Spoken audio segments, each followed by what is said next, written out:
France may not have been one of the original powers of the women's game, but in the last few years, the national side has become a force to be reckoned with.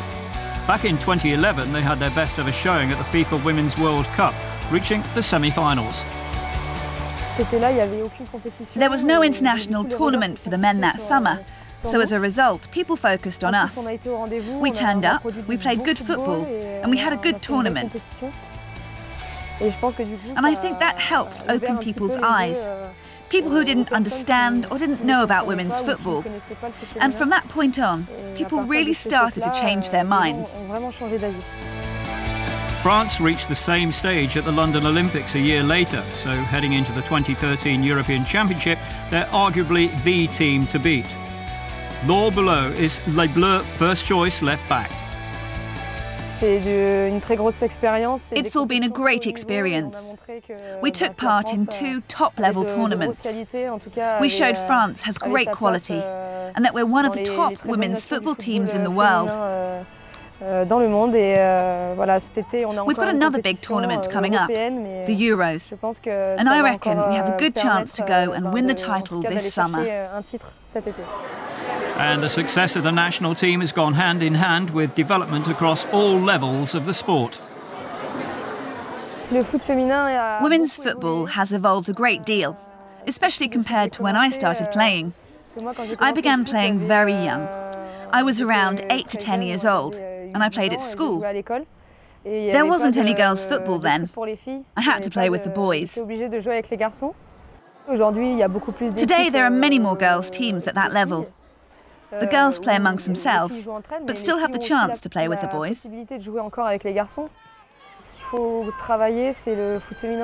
We need to work at grassroots level with all the little girls who want to play football, so they can have the best conditions possible. We need more and more girls playing the game.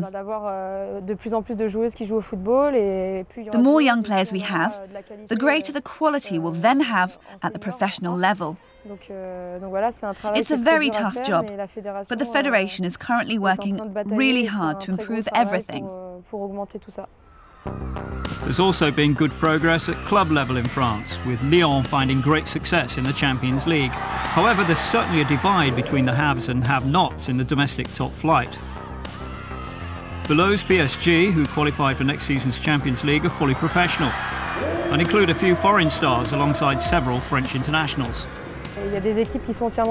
We have some fully professional teams like Lyon and PSG, and some semi-pro like Montpellier.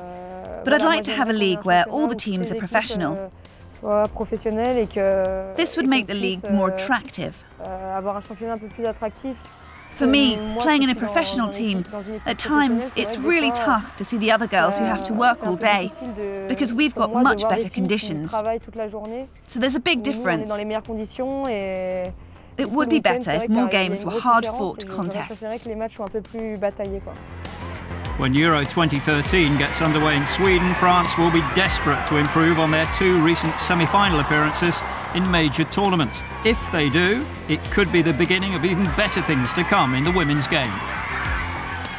I think the only thing that we're missing at the moment is a title, because we have the fan base. Our matches are shown on television, and the French public are enthusiastic. If we won a trophy, I think that would be another turning point, and it would be bigger than anything that's happened before.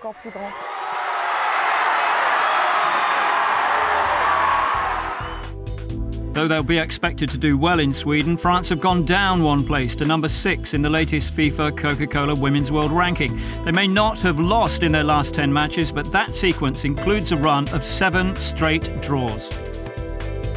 The USA remains first, and their dominance has been underlined by the achievement of Abby Wambach, who recently broke Mia Hamm's all-time international scoring record.